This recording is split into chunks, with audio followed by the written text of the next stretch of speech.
जय श्री हरि। बंधु, आज का विषय है कि जब पृथ्वी का भार उतारने के लिए देवताओं ने सोचा तो देवताओं ने किस किस अंश से, किस देवता ने किस रूप से अवतार लिया। तो उसके लिए एक कथा है प्रचलन में।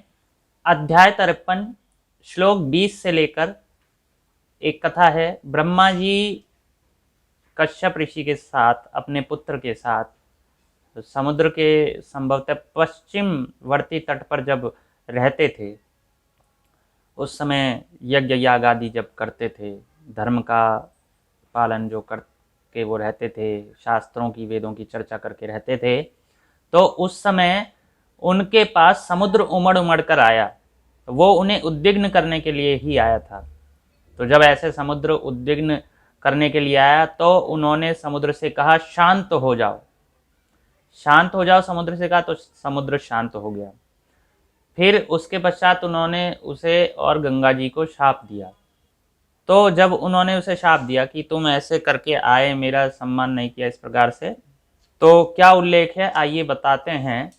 जब मैं अपने पुत्र, श्लोक 15, जब मैं अपने पुत्र महात्मा कश्यप के साथ समुद्र के पश्चिमी तट पर रहता था तथा वेद, इतिहास, पुराण आदि विविध विषय के कथा प्रसंगों की चर्चा करता हुआ कालयापन कर रहा था, उस समय गंगा मेघ तथा मरुदगणों के साथ समुद्र मेरे सम्मुख आ उपस्थित हुआ।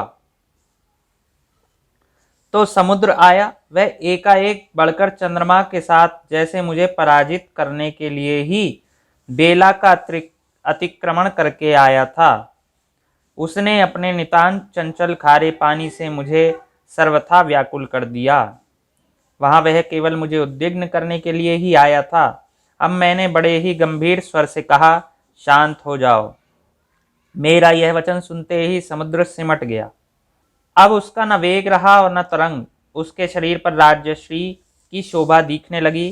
तदनंतर आप लोगों की कल्याण कामना करके, तो देवताओं के अवतार संबंधी जो कल्याण होना है, पृथ्वी का भार उतरना है, दैत्य जो आ गए हैं पृथ्वी पर, उनका भार उतारने के लिए, उनके कल्याण के उद्देश्य से ब्रह्मा जी ने गंगा जी और समुद्र को शाप देते हुए कहा, समुद्र, जब तुम राजा के रूप में मेरे सम्मुख आए हो तब तुम राजा ही हो जाओ। तुम भरतवंश में जन्म पाकर अपने तेज और प्रभाव से प्रजा का नियंत्रण करो।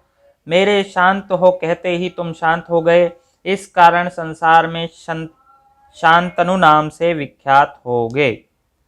यह सुनैनी, रूपवती, सर्वांग सुंदरी और नदियों में से गंगा जी भी मूर्तिमती होकर सदा तुम्हारे साथ रहेंगी।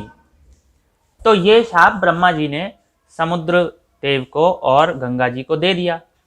तुम शांतनु होगे, ये गंगा जी होंगी और तुम्हारे पुत्र उत्पन्न होगा आदि करके।